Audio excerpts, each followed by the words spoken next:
សួស្តីបងប្អូនទាំងអស់គ្នាថ្ងៃនេះមិនដឹងតើការយំផ្ដល់សារៈប្រយោជន៍អ្វីខ្លះដល់សុខភាពរបស់យើងទាំងផ្លូវកាយនិងផ្លូវចិត្តទី1គឺក្នុងទឹកភ្នែករបស់យើងពេលដែលយើងយំវាចេញមកហ្នឹងគឺបញ្ចេញសារធាតុគីមី stress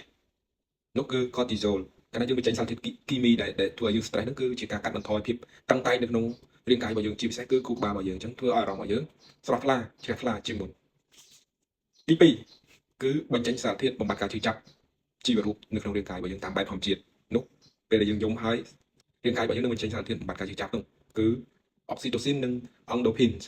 ហើយនៅពេលដែលយើងយំហើយអាសារធាតុហ្នឹងគឺនឹងទៅជួសជុលយើងវិញទាំងផ្លូវកាយផ្លូវចិត្តរបស់យើងនឹងបំបត្តិការឈឺចាប់អាហ្នឹងគឺជាការឆ្លើយតបរបស់រាងកាយរបស់យើងពួកពេលយំហ្នឹងចេញទឹកភ្នែកហ្នឹងគឺជាពេលដែលយើងកំសត់ឬរំជើបជួលអីខ្លាំងហើយអញ្ចឹងឲ្យអស់ហ្នឹងមកទប់វិញមកកែតម្រូវរាងកាយរបស់យើងឲ្យល្អសារជាថ្មីឡើងវិញទី3ការធ្វើឲ្យប្រព័ន្ធប្រសាទស្ងប់ពេលដែលយើងយំគឺប្រព័ន្ធប្រសាទ parasympathetic នឹងដំណើរការពេញលេញដែលធ្វើឲ្យច្បាប់បេះដូងរបស់យើងថយចុះមកធម្មតាវិញយើងយំអាចមកពីរំជើបជួលឬកំសួលឬក៏មានទុកសោកអីចឹងច្បាប់បេះដូងអាចលោតឬគេថាខឹងលោតខ្លាំងអញ្ចឹងប្រព័ន្ធប្រសាទហ្នឹងវាជួយឲ្យច្បាប់បេះដូងរបស់យើងធ្លាក់មកប្រក្រតីវិញធម្មតាវិញដូចជាធ្វើឲ្យរាងកាយរបស់យើងមកធម្មតាជាថ្មីឡើងវិញ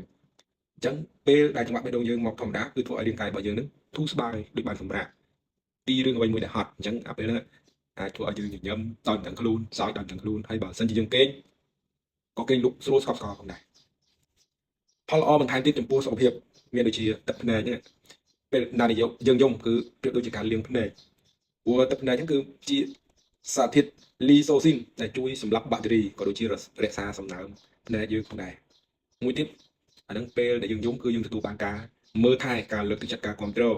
ពីមនុស្សជុំវិញយើងនឹងថាយើងកំពុងតែមានវិបត្តិជួបទុក្ខសោកអញ្ចឹងគាត់ក៏ព្យាយាមរកវិធីរកដំណោះស្រាយឲ្យយើងក៏ដូចជាលើកទឹកចិត្តជួយយើងទាំងអាចផ្លូវកាយផ្លូវចិត្តដើម្បីអីដើម្បីឲ្យយើងបានធូរស្បើយដើម្បីឲ្យយើងអីស្ងប់ចិត្តបានអារម្មណ៍ល្អវិញអាហ្នឹងហើយបើយើងមានរឿងការយំក៏ជួយ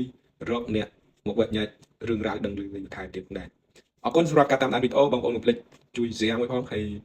បើចូលចិត្ត like follow ផងអរគុណច្រើន